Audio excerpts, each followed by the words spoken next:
Imagine this. It's Tuesday morning.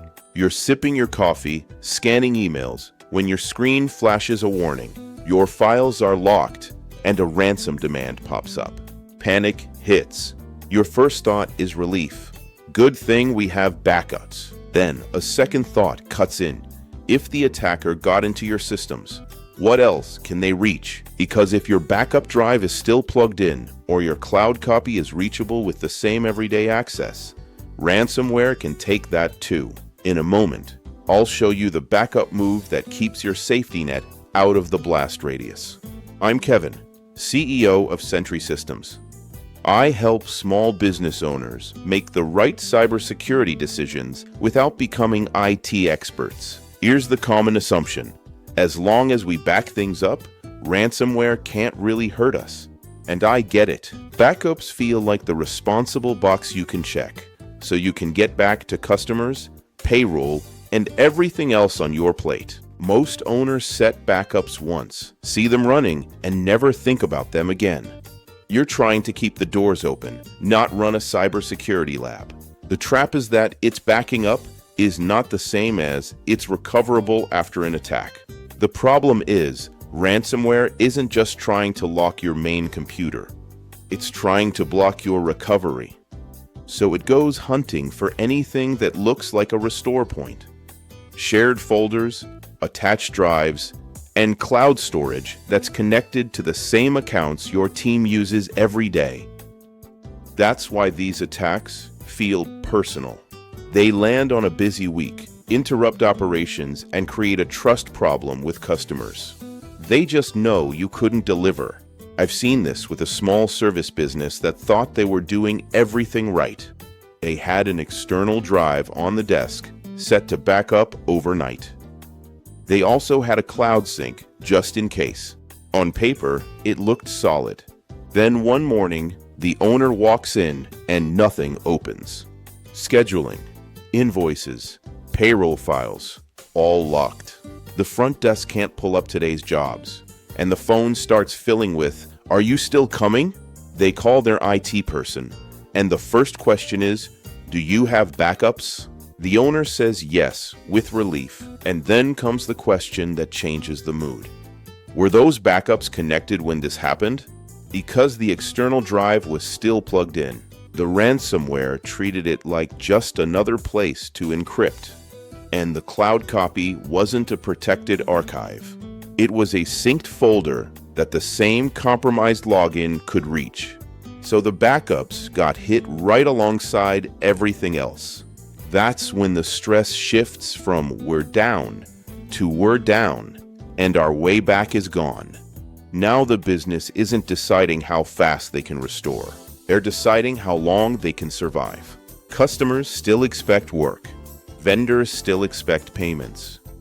Your team is stuck doing damage control instead of doing the jobs that bring money in. And this is where it stops being an IT headache and turns into an owner problem. If you can't access your schedule, you miss jobs. If you can't access invoices, cash slows down. If you can't access customer records, your team starts guessing, and that's when mistakes and refunds pile up. And the clock is brutal. Every hour you're down, you're making calls you don't want to make. We can't service you today. We don't have access to your order. We don't know when we'll be back online. Over the next few hours, you watch the scramble. Someone hunts for an old drive. Someone logs into the cloud account, hoping there's a clean version. And every answer starts to sound the same. It's affected too. At that point, the choices get ugly. Rebuild systems and re-enter data by hand. Stay offline for days while you piece it together. Or consider paying someone you don't trust just to get access back. Even when no ransom is paid, the cost shows up fast. Overtime, missed appointments, refunds, and customers who quietly decide to go somewhere else. And the reputation hit can last longer than the outage. That's why this mistake is so expensive. It's not just the data. It's the interruption, the uncertainty, and the fact that you're forced to decide under pressure. with incomplete information. So when you hear "we have backups," the better owner question is, if ransomware hit today, do we have at least one copy we can restore that an attacker can't touch? A lot of setups are built for convenience, not for a worst-day recovery. If the backup is always connected, it can be dragged into the same incident. If it's reachable with the same everyday logins, it can be changed or wiped. That's not a moral failure. It's what attackers count on. This is also why two businesses can both say "we back up," and one recovers in hours, while the other is stuck in crisis mode. One of them has a copy that's still clean when the dust settles, and the other doesn't. If you're thinking, okay, so what does that look like in real life? You can start simple by thinking in terms of distance. The more your backup feels like just another folder we can reach anytime, the more likely it gets pulled into the same mess.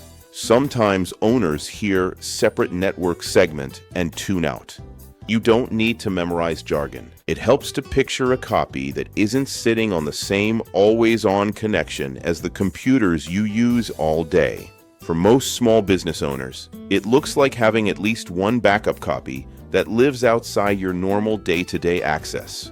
Maybe it's a drive that isn't left connected. Maybe it's stored somewhere separate from the main network. The details can vary, but the goal stays the same. When everything else is compromised, you still have a clean place to restore from. Offline can be as simple as a backup that's only connected during the backup window, then unplugged and put away. Separation can be as simple as keeping a protected copy that isn't accessed with your everyday logins. And that keeps it simple for you and unreachable for an attacker when needed. If you outsource IT, this is a great ownership question to bring up. Instead of asking, "Are we backed up?" a better question is, if ransomware hit today, which backup copy would still be out of reach? If the answer is vague, that's your signal to dig in before you're under pressure. Because the day you discover this during an attack is the worst possible time to learn it. All right, here's the decision I want you to remember. Store your backups offline or in a separate network segment, disconnected from your main systems. Next time, we'll break down the biggest myths small businesses believe about ransomware and why those beliefs are so dangerous.